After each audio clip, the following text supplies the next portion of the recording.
Les doy la bienvenida al canal de Analítica Tranquila. Les habla Boris Tessenghausen, 9 de febrero. Hoy tendremos un episodio muy intenso. En este episodio, la India asesta un fuerte golpe por la espalda a Putin en aras de una alianza con Trump. ¿Qué es el espíritu de Anchorage, del que saben en el Kremlin pero desconocen en la Casa Blanca? Un duro ultimátum de Trump vuelve a llegar para Putin. Bueno, y Ucrania es un escudo humano. En Europa, de repente, empezaron a decir una verdad muy incómoda. En una región rusa cunde el pánico y piden dejar de bombardear Ucrania. Hoy les contaré la razón, y en Washington estalla un escándalo de espionaje con agentes de influencia del Kremlin. De esto y más en el episodio de hoy. Habrá muchas cosas interesantes. Si es la primera vez que visitas este canal, bienvenido. Y por supuesto no olvides suscribirte para no perderte el próximo episodio. Empecemos con una buena noticia. En Rostov fueron destruidos 6.000 drones FPV. Según informa el Estado Mayor de Ucrania, también fue alcanzado un puesto de mando enemigo. En la noche del 9 de febrero, en la zona de la ciudad de Sudzha, en la región de Kursk, fue alcanzado un puesto de mando de las unidades de tropas aerotransportadas rusas. Tomen nota y reciban lo suyo. Además, como resultado de ataques anteriores, en particular contra un almacén de drones en la zona de Rostov del Don, se ha confirmado la destrucción de 3 contenedores. Con drones y componentes, ¿quién sabe lo importante que es y cuántos de estos drones FPV caben en los contenedores? Seguramente ahora dirá, esto sí que es impresionante. Según datos preliminares, se destruyeron alrededor de 6.000 drones FPV. Además, varios contenedores más con drones no tripulados también resultaron dañados. Esto es prácticamente un premio gordo y creo que es la noticia del mes. Para los rusos, sin duda será una noticia del semestre. Las compañías de refinación de petróleo de la India se niegan a comprar petróleo ruso, cuyos envíos están programados para marzo y abril. Así lo informa Reuters, citando a sus fuentes. Eso es todo. Deshaz las maletas, Putin. Según la publicación, se espera que la India también se abstenga de comprar petróleo ruso a largo plazo. Esto ayudará a Nueva Delhi a conseguir un acuerdo comercial con Estados Unidos, añade Reuters. Escucha, bueno, esto es maravilloso. Aquí están los gigantes petroleros indios, Indian Oil, Bharat Petroleum, Reliance Industries, han planeado una serie de entregas de combustible para marzo, pero nadie está cerrando nuevos acuerdos para los primeros 2 meses de la primavera.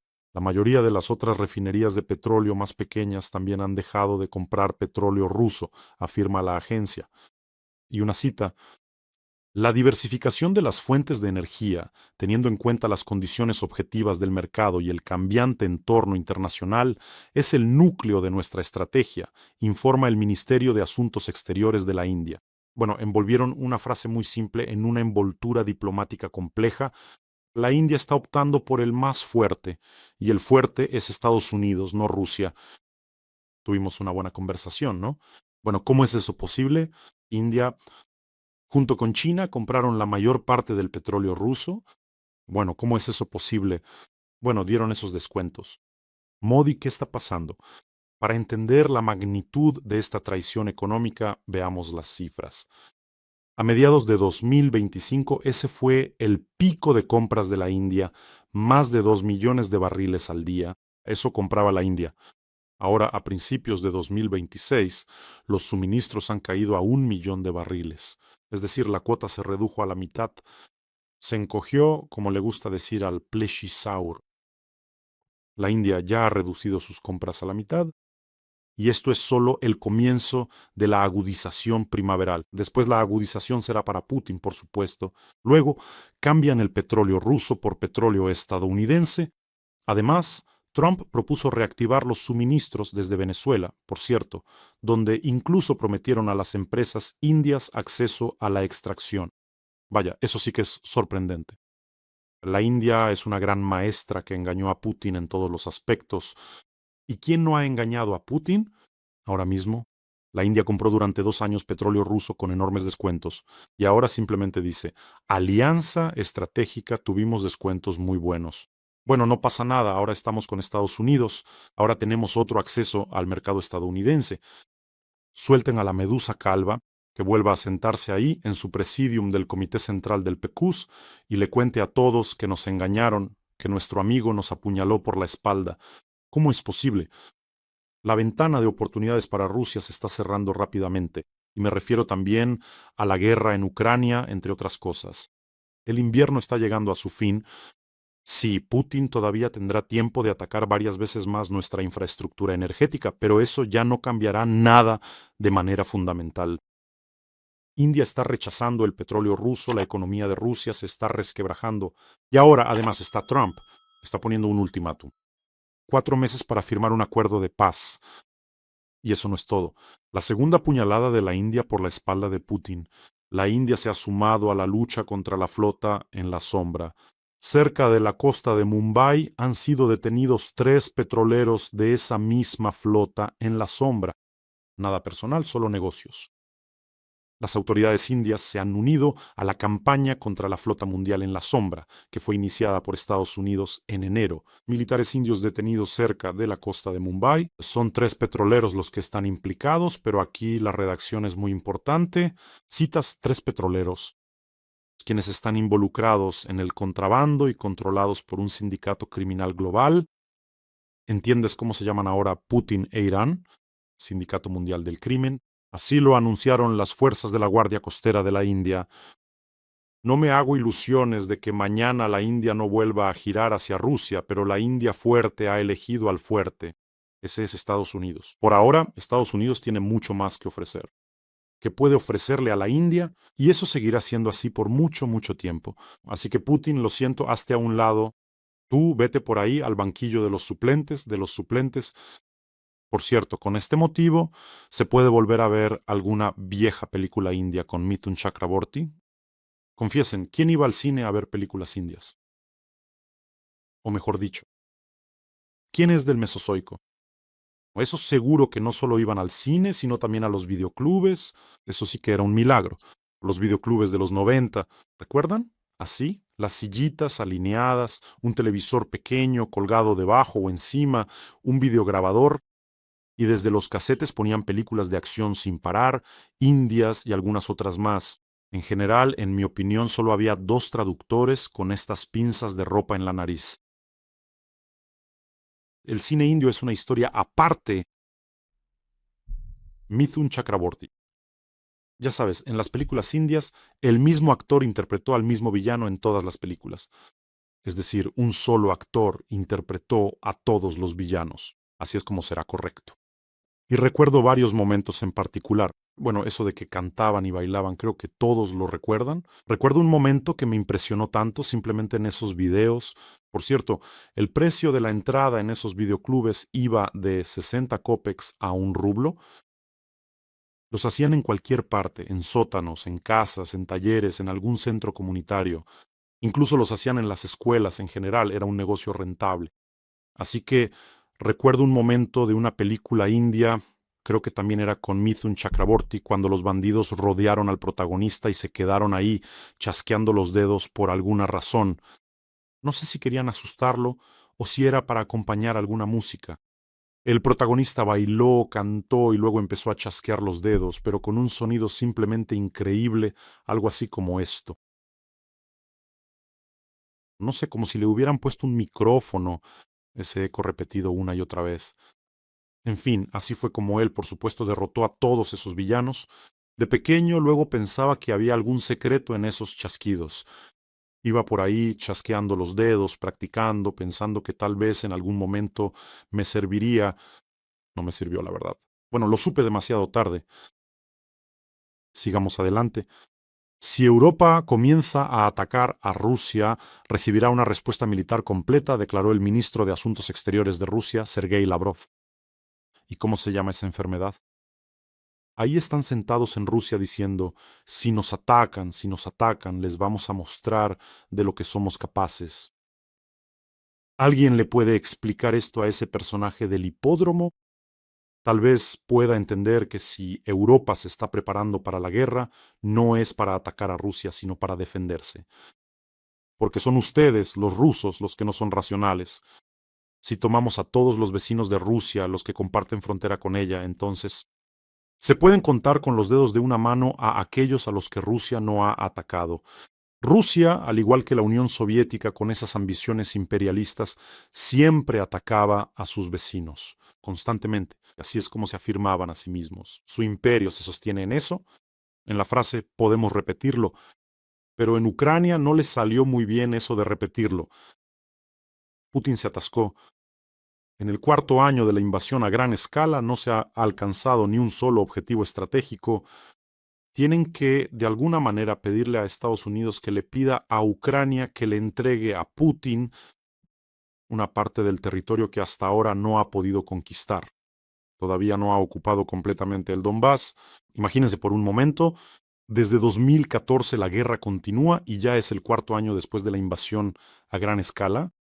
Bueno, a Putin no le sale simplemente porque no entendía a dónde ni contra quién decidió atacar. El heroísmo de los ucranianos entrará en los libros de historia. Por eso en cada emisión tenemos una colecta importante para las fuerzas de defensa de Ucrania. Y este episodio no es la excepción. Seguimos recaudando fondos para la Unidad de Reconocimiento y Asalto Paragón del GUR del Ministerio de Defensa. Combaten como parte de la unidad especial de Timur, famosa de la Dirección Principal de Inteligencia. Son combatientes sumamente profesionales, pero el equipo se avería. Recientemente les destruyeron 4 vehículos y otros 8 quedaron fuera de servicio. Bueno, porque siempre están en la primera línea. Los ataques fallaron mientras se realizaban misiones de combate.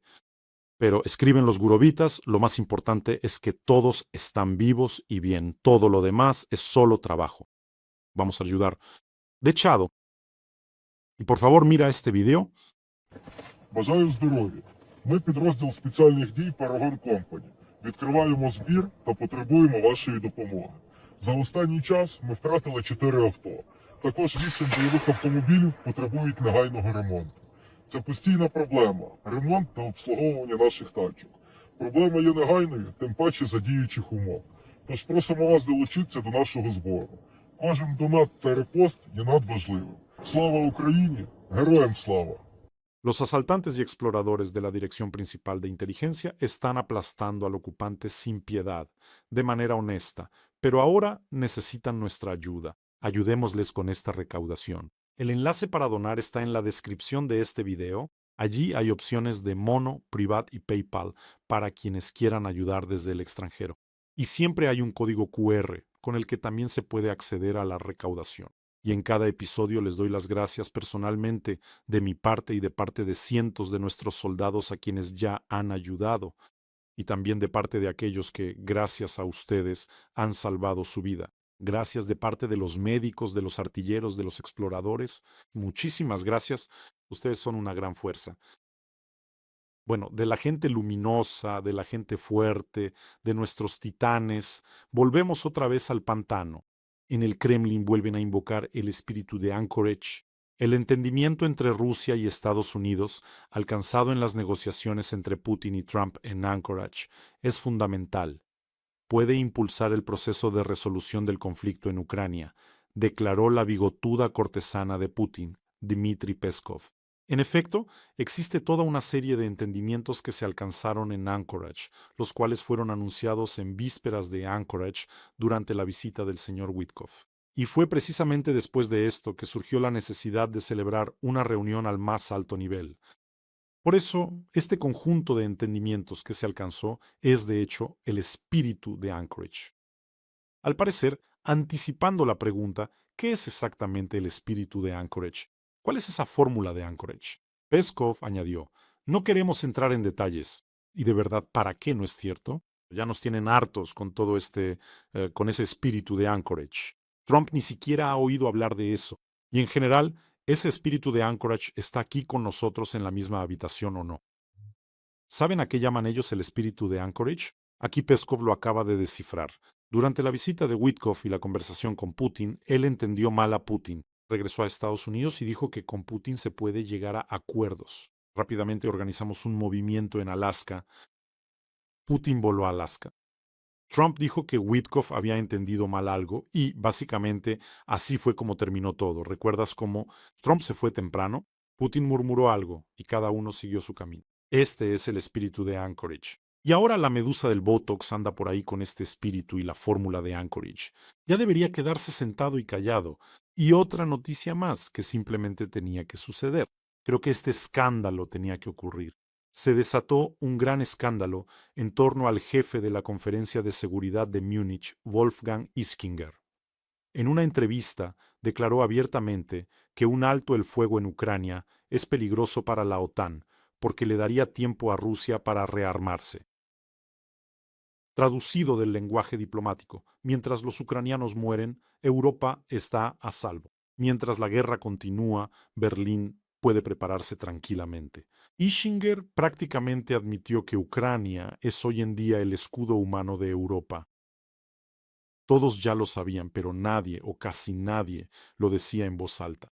Es decir, lo que se necesita no es una victoria ni una paz justa, sino que ustedes, los ucranianos, mantengan el frente allí un poco más mientras nosotros almacenamos armas aquí. Esta es una táctica fundamentalmente errónea, me parece. No importa cuántas armas hayan acumulado Alemania y otros países europeos, si Putin ataca, será una guerra completamente diferente. Confía en mí. Y la estrategia correcta sería entregar todo eso que están acumulando y esos Taurus que están guardando en un rincón, todo eso hay que dárselo a Ucrania. Ucrania destruirá el complejo militar industrial ruso de tal manera que la medusa Botox ni siquiera mirará hacia Europa por el resto de sus días. Pero el embajador de Ucrania, Andriy Melnik, no se contuvo y respondió con dureza, y en principio hizo lo correcto. En lugar de brindar la máxima ayuda a Ucrania, escribió: nos alimentan con unas dosis racionadas, para que ni dejen que Rusia se derrumbe, ni le asesten un golpe demoledor, y para que ellos mismos, para que el frente no se derrumbe. Así es como es. Pero manténganse al máximo, desgasten el complejo militar industrial ruso tanto como puedan. Bueno, eso es cínico. Por cierto, Ischinger exigió disculpas por el comentario descarado. En general es una declaración cínica, pero seamos realistas. No es una postura aislada. Ya antes habíamos escuchado que mientras Rusia esté luchando en Ucrania, Europa está a salvo. De hecho, lo hemos escuchado incluso de representantes de la OTAN. La ayuda limitada a Ucrania no excluye esta lógica. Al contrario, lo subraya: dar exactamente lo suficiente para triturar lentamente y de manera predecible la maquinaria militar rusa. La lógica en realidad es muy simple. Esos misiles rusos que ahora están atacando nuestras centrales termoeléctricas, que están golpeando nuestras casas, esos misiles que vuelan sobre Ucrania, ya no volarán hacia las bases europeas. Creo que han visto las noticias de que Putin ya está lanzando misiles fabricados en el año 2026 contra Ucrania. Ya ha gastado una parte considerable de sus reservas.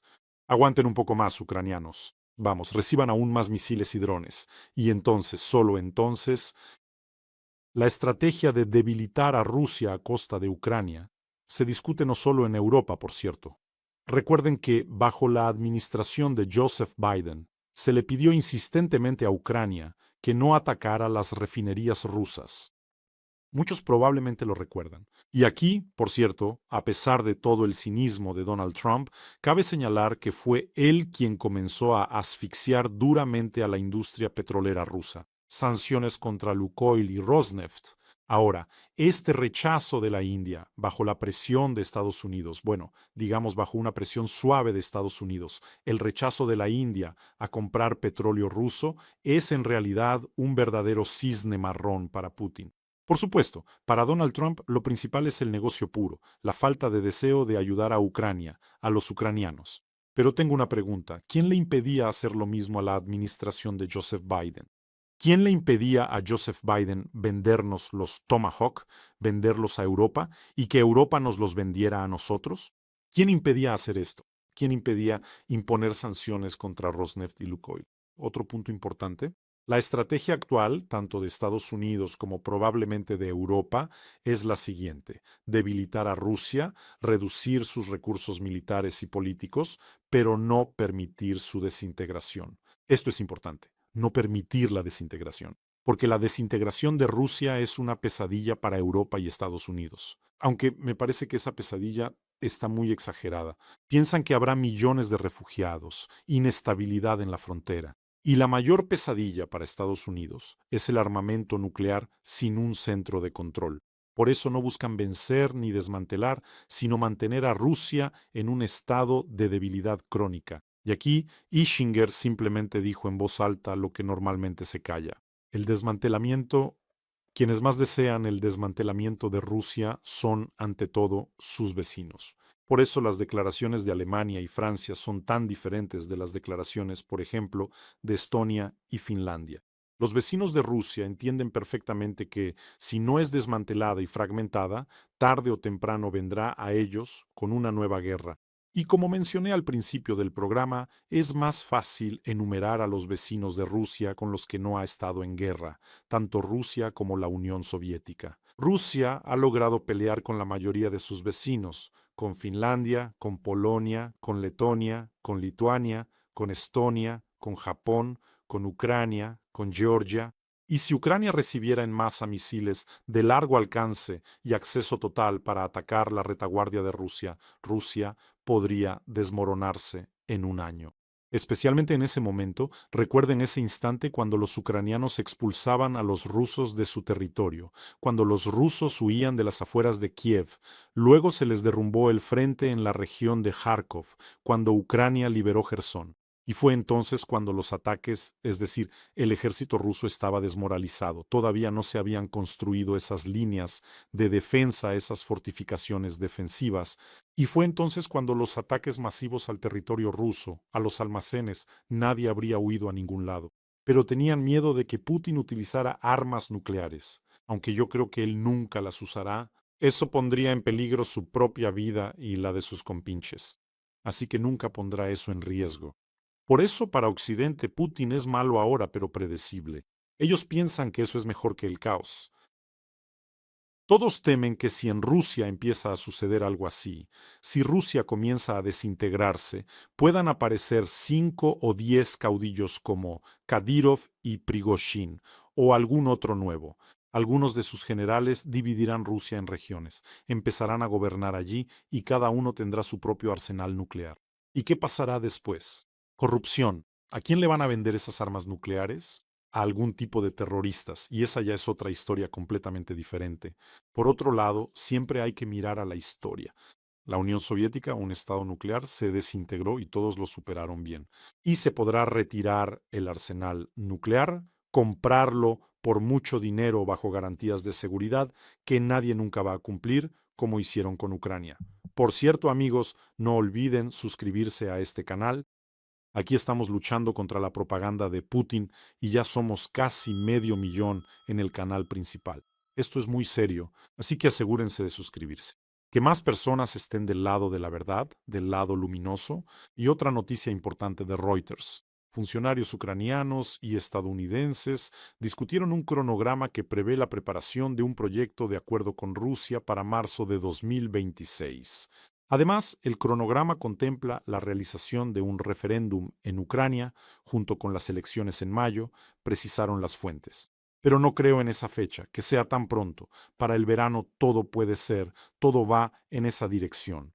Ven cómo las piezas del rompecabezas se van uniendo, están presionando a Rusia. Últimamente me he encontrado con muchos artículos de economistas reconocidos ucranianos, europeos, estadounidenses e incluso rusos sobre la crisis sistémica en la economía de la Federación Rusa, que solo se está agravando. Es decir, ahí ya está retumbando tanto que en cualquier momento va a saltar la tapa y el vapor va a arrasar con todo lo que pueda. Ya es imposible ocultar lo que está ocurriendo ahora en la economía rusa. Se pueden ocultar los indicadores económicos todo lo que quieran, pero muchos sectores ya están colapsando abiertamente. Los constructores, los metalúrgicos, el carbón ya murió antes y Gazprom está en bancarrota. Y todo esto en el contexto de una disminución significativa de los ingresos por petróleo y gas. Es decir, las sanciones, el hecho de que la India no vaya a comprar petróleo ruso a partir de marzo, no estaba previsto. Además, el precio del barril de petróleo se había calculado $20 por encima de lo que es ahora.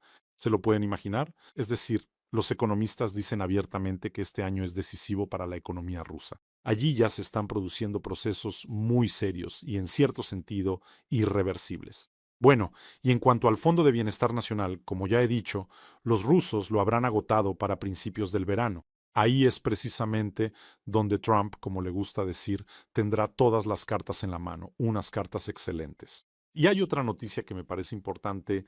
Después de que a los rusos les desconectaron Starlink, allí comenzó una verdadera histeria. Resultó que en realidad no tienen ningún análogo y que necesitan usar Starlink, pero de alguna manera diferente. Y los rusos no se les ocurrió nada nuevo, salvo intentar comprar en Ucrania a algunos sinvergüenzas deshonestos para que registraran Starlink en Ucrania. Y de ese modo, este Starlink funcionaría y los rusos podrían usarlo. Todavía habría que llevarlo de alguna manera a Rusia. Bueno, en general, estos traidores no se apresuran mucho ahora, entendiendo que si los encuentra el Servicio de Seguridad de Ucrania, los van a eliminar a todos. Y ahora los rusos ofrecen hasta 10.000 grivnas por sí por ese registro. Pero me dirijo a mi audiencia de miles de personas, y sé que el ministerio correspondiente ya se ha dirigido también. Si de repente aparece algún desgraciado que ayude a registrar un Starlink para que luego funcione en un dron ruso, como mínimo esa persona recibirá 15 años o cadena perpetua si ese Starlink causa la muerte de personas. En realidad, aquí ni siquiera debería haber dudas al respecto. Entiendo que siempre habrá algún sinvergüenza que tal vez se deje llevar por el dinero, pero aquellos que planean brindar ese servicio a los rusos entiendan que serán castigados con la máxima severidad. De hecho, aquí incluso se puede actuar de manera preventiva, por cierto. Lanzar ofertas a precios inflados supuestamente de parte de los rusos y esperar a que algún parásito muerda el anzuelo. Y aún mejor, en primer lugar, actuar con la máxima dureza en los primeros casos y hacerlo públicamente. Aún mejor sería recibir anticipos de los rusos por este registro de Starlink y destinar esos fondos a nuestros drones y enviar a los rusos allá tras el barco ruso. Es decir, sacarles el dinero, comprar drones con ese dinero y entregárselos a los nuestros. Me parece una opción excelente. Así que acepten el dinero, pero no registren nada. Así es. Pero lo mejor es ni siquiera responder a esas propuestas. Recuerden que, del otro lado, puede estar sentado un representante de nuestro servicio secreto, y entonces, cuidado, no habrá lugar suficiente. El gobernador de Belgorod quiere que dejen de bombardear Ucrania.